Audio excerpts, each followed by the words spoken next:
कि आप पंजाब की अपनी बातों को रख रहे हैं वो ठीक बात है, लेकिन मुझे इसका भी जवाब दे दीजिए कि कितना असर आप मानते हैं इन चुनावों का आने वाले चुनाव में पड़ेगा। मैं उसी बात पे आ रहा हूँ।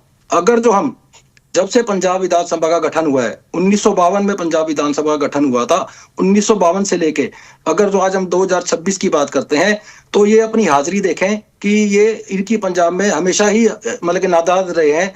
1952 से लेके 1957 तक तो आज तक इनका एक भी विधायक वहां पर विधानसभा में नहीं पहुंचा। 1980 में एक पहुंचा था, 1985 में 6 विधायक थे, 1952 में इनके 6 विधायक थे, 97 में इनके 18 विधायक आए, 2002 में फिर 3 आए, फिर 2007 में 19 आए, वो भी इनका जब अकाली दल के साथ गठबंधन था तब आए। 2012 में फिर 12 आए, दोबारा से पलटी मारी, जनता ने सीखा, अकेले लड़े, 2017 में 3 आए, और अभी मौजूदा इनके सिर्फ 2 एमएलए आज की डेट में पंजाब के अंदर हैं। और अभी जो लोकसभा का चुनाव हुआ, वहां पर जो इन्होंने पंजाब की जनता के साथ, पंजाब के किसानों के साथ 13 महीने दुर्व्यवहार किया, उनको आतंकवादी बताया, उनको आईएसआई का एजेंट बताया, उनको बताया इनके पास चाइना से फंडिंग आ रही है, उसका करारा जवाब देते हुए पंजाब की जनता ने इनका एक भी एमपी आज वहां पर लोकसभा के अंदर नहीं है। और ये बात कर रहे हैं कि जो हरियाणा के अंदर हरियाणा के मुख्यमंत्री नायब सैनी, पहले वो अपने हरियाणा को तो संभाल लें, हरियाणा तो संभल नहीं रहा है, पंजाब की बात कर रहे हैं, तो पंजाब की जनता को मुंह तोड़ जवाब देगी। और इनका अभी तो 2 हैं, एक भी एमएलए इनका वहां पर विधानसभा में नहीं होगा। चलिए ठीक है, ओंकार जी एक रिएक्शन पहले इसी पर दे दीजिए कि आप क्या मान रहे हैं कि इस जीत का कितना असर और पंजाब के चुनाव पर देखने को मिल सकता है। दीपिका जी बहुत बड़ी बड़ी बातें कर रहे थे बीजेपी के प्रवक्ता, जैसे इन्होंने चांद पर झंडा लहरा दिया। आप देखिए 2 पार्षद तो इन्होंने आम आदमी पार्टी के तोड़ लिए थे, इनके पास 18 हैं, और गठबंधन में आम आदमी पार्टी और कांग्रेस लड़ी थी तो उन्होंने अपना मेयर बनाया था। आज 11 उनके, 7 उनके, 18 इनके, कौन सी तोप चला ली इन्होंने। और बड़ी बड़ी बातें कर रहे थे कि आने वाले समय में हमारा पंजाब में भी ये बनेगा वो बनेगा। 2 एमएलए हैं आपके पंजाब में, हरियाणा में भी 2 ही थे, वापिस 2 पे आके गिरोगे आप, ये कोई बड़ी बात नहीं है। और मुख्यमंत्री महोदय पंजाब में जाके कहते हैं पंजाब को नंबर 1 राज्य बनाएंगे। अरे पहले हरियाणा को बना लो, हरियाणा के मुख्यमंत्री हो, हरियाणा को नंबर 1 बना दो। क्या दुश्मनी है हमारे से कोई? हमारे पे तो राज कर रहे हो, हमारे को नंबर 1 बना दो। आज हरियाणा की स्थिति क्या है? परिवार पहचान पत्र, बीपीएल कार्ड 1 वर्ष में 13.5 लाख काट दिए, बुढ़ापा पेंशन बुजुर्गों की 3 लाख की लिमिट लगा के पता नहीं क्या क्या कारण लगा के बुढ़ापा पेंशन काट दी। प्रॉपर्टी आईडी से पूरा हरियाणा दुखी है। खाना कास्ट की रजिस्ट्री बंद पड़ी, नई पेपरलेस व्यवस्था में। और पेपरलेस व्यवस्था की बात करते हैं, एक 40 गज की रजिस्ट्री अभी फरीदाबाद की आई थी, पता नहीं गुड़गांव की आई थी, 550 पेज का प्रिंट आया। ये पेपरलेस व्यवस्था, सत्यानाश कर दिया पूरे प्रदेश का।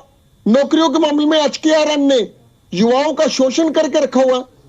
पीएचडी किए हुए युवा 15,000 रुपए तनख्वाह ले रहे हैं। आज प्रत्येक वर्ग परेशान है।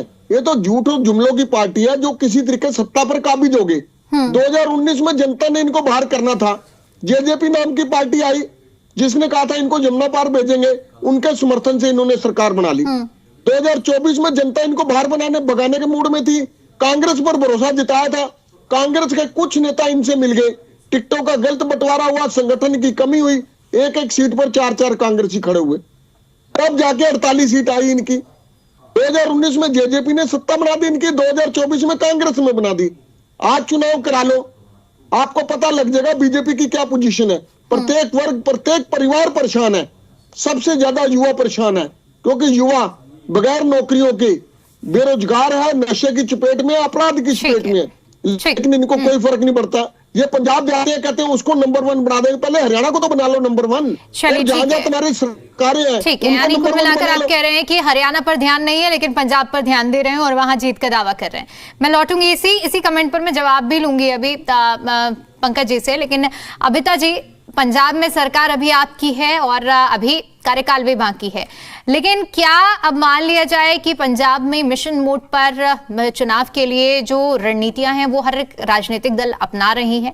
आज का जो चुनाव हुआ है चंडीगढ़ में, हमने देखा कि मेयर बीजेपी का बना है। क्या मानती हैं कि इसका कितना असर पंजाब में पड़ सकता है? आपके लिए पॉजिटिव और नेगेटिव कैसे रह सकता है?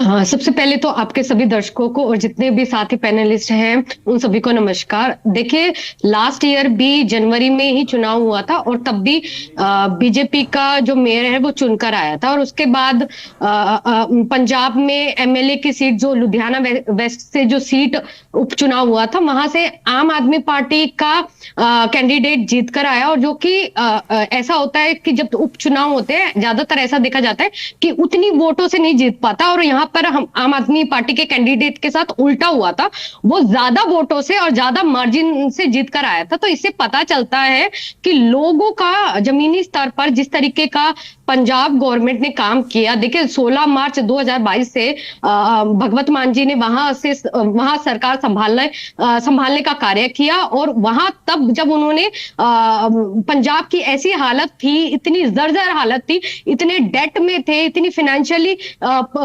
पुअर कंडीशन में थे, वहां से बेटर स्थिति करके, और आप ये देखिए कि उसके साथ साथ 300 यूनिट बिजली फ्री करना और 90 कोई कंडीशंस नहीं लगाते। जैसे अगर हम हरियाणा में बात देखें कि अगर लाडो लक्ष्मी योजना है, पहले वो 2100 देने की बात हुई, अब वो 1100 हो गया, और उस पर भी कभी महिलाओं पर 18 वर्ष से 23 वर्ष कर दी गई, और अन्य कंडीशंस भी शर्तें लागू कर दी। पर ऐसी कोई भी शर्तें आम आदमी पार्टी, वो चाहे दिल्ली में हो चाहे पंजाब में हो, कोई भी कंडीशंस नहीं लगाती, चाहे वो बिजली हो, चाहे वो शिक्षा हो, फिर चाहे वो हेल्थ ही क्यों ना हो। वहां पर हेल्थ का अभी उन्होंने धीरे धीरे जो पंजाब की स्थिति है, इतने सालों से कांग्रेस और बीजेपी ने वहां पे जो स्थिति खराब कर रखी थी, उसको बेटर किया है, और अभी भी बहुत सारे काम हम कर रहे हैं। तो अगर आप ये पूछना चाह रही हैं कि इस चुनाव का क्या असर पड़ेगा, तो पिछले साल भी यही बीजेपी का मेयर आया था, तब भी कोई उससे खासा फर्क नहीं पड़ा।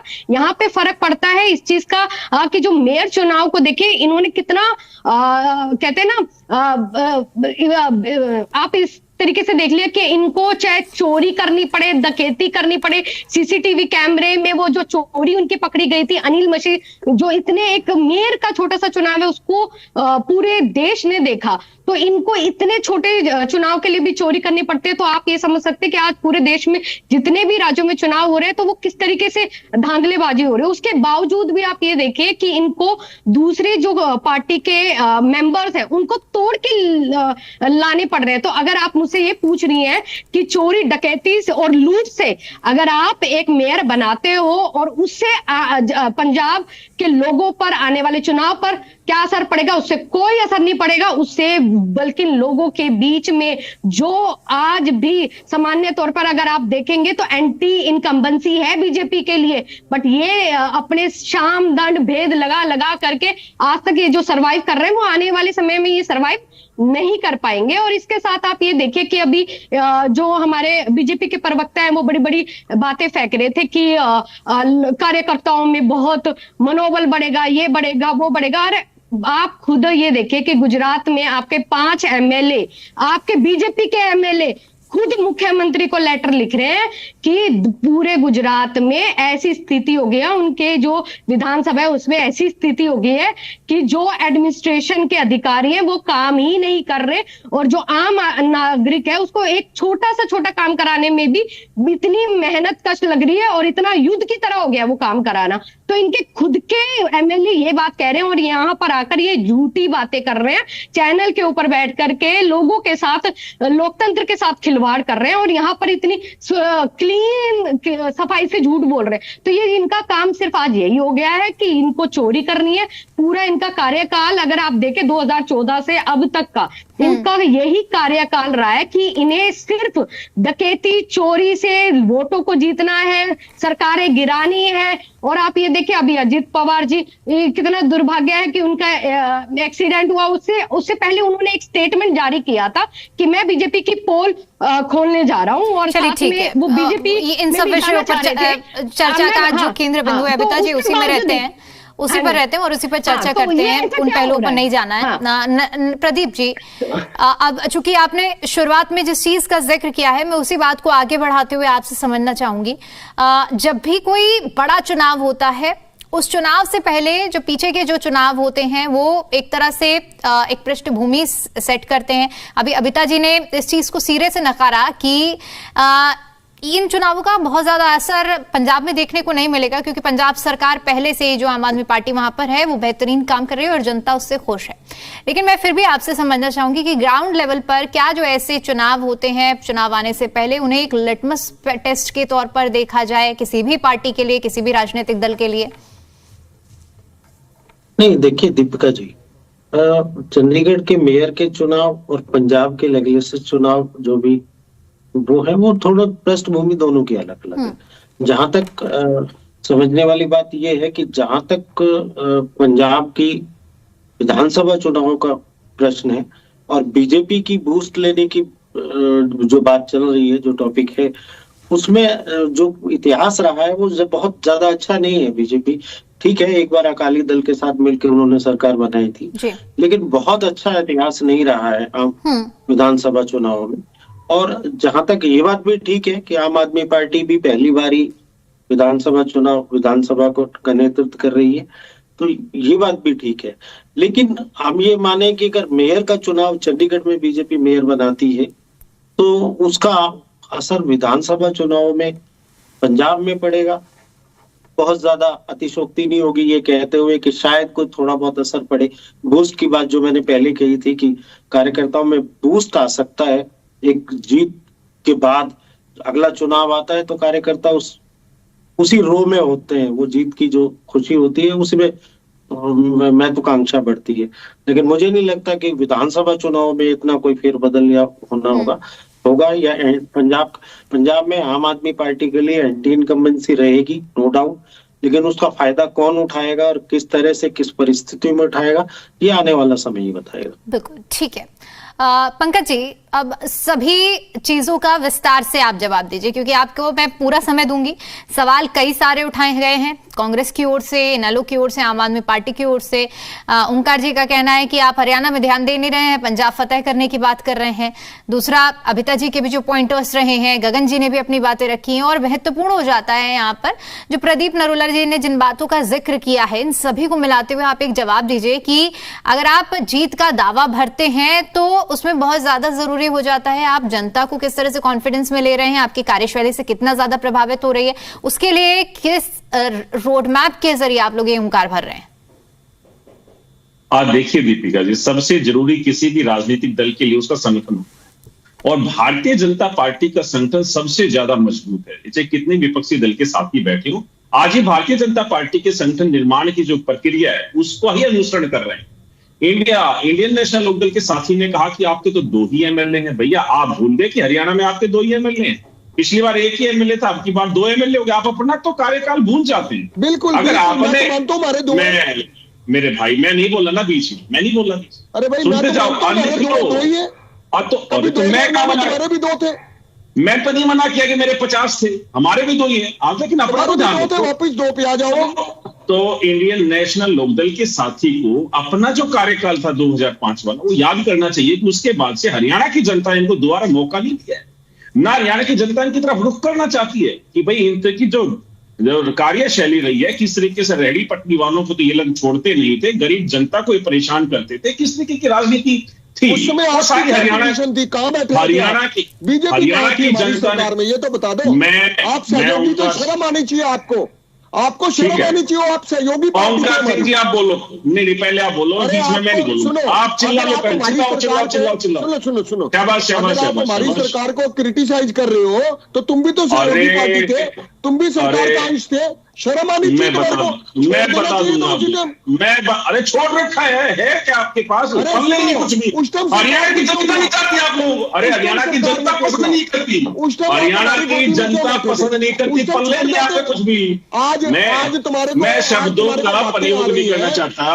अरे तुम्हारे में प्रयोग करने में नहीं, मैं चुप हो जाता हूँ। आप बोलो, आप अपने समय में बोलो, बोलो मेरी बात का एक नहीं, अरे नहीं, डिबेट खत्म कर देते, आप बोलो। अरे आप ही बोल दो ना फिर, आप ही बोल दो ना फिर। हमारी सहयोगी पार्टी क्यों थे? आपने उस समय मेरा साथ क्यों नहीं छोड़ा? उस टाइम किस लालच में बैठे थे? ये तो चलिए ठीक है। ओंकार जी के साथ, ओंकार जी आप जो सवाल उठा रहे हैं, आप पंकज जी उसका जवाब। उस टाइम नहीं, ठीक है, बीच में मत बोलिए, बीच में मत बोलिए, उन्हें अपनी बात पूरी कर लेने दीजिए। अगर आपको काउंटर करना है आप बताइए, मैं आपको पूरा समय दूंगी काउंटर हमारी करने का। सरकार को क्रिटिसाइज कर रहे हैं तो तुम्हारी भी तो सरकार थी उस टाइम, तुम भी तो ओंकार सरकार में जी। थे, ये तो बता दो। ठीक है, अब जवाब दीजिए ओंकार पंकज जी। जी। नहीं, मैं जवाब बाद में दूंगा। ओंकार जी को मैं एक बात बता देता हूं, अगले अब जब आपका वक्तव्य आएगा ना, आप एक लाइन बोल के दिखाना निर्बाध तरीके से, लगातार बोलूंगा बीच में। दीपिका जी को म्यूट कराना पड़ेगा, म्यूट करना पड़ेगा। नहीं देखिए, एक दूसरे के बीच में मत बोलिए, एक दूसरे के बीच में मत बोलिए। आप लोग टॉपिक से डाइवर्ट हो रहे हैं, फिर मुझे दोनों को ही म्यूट कराना पड़ेगा। भाई बोले आप हरियाणा की जनता को सुनने नहीं देना चाहते। अरे जनता तुम्हें सुनाएगी, आप- सुना देगी तुम्हारे को। अरे जनता हमें प्यार कर रही है, आप लोगों से दूरी बना रखी है, तो आप लोग जनता के पास सोचे। 2024 जीता आपने, सब पता। दीपिका, अरे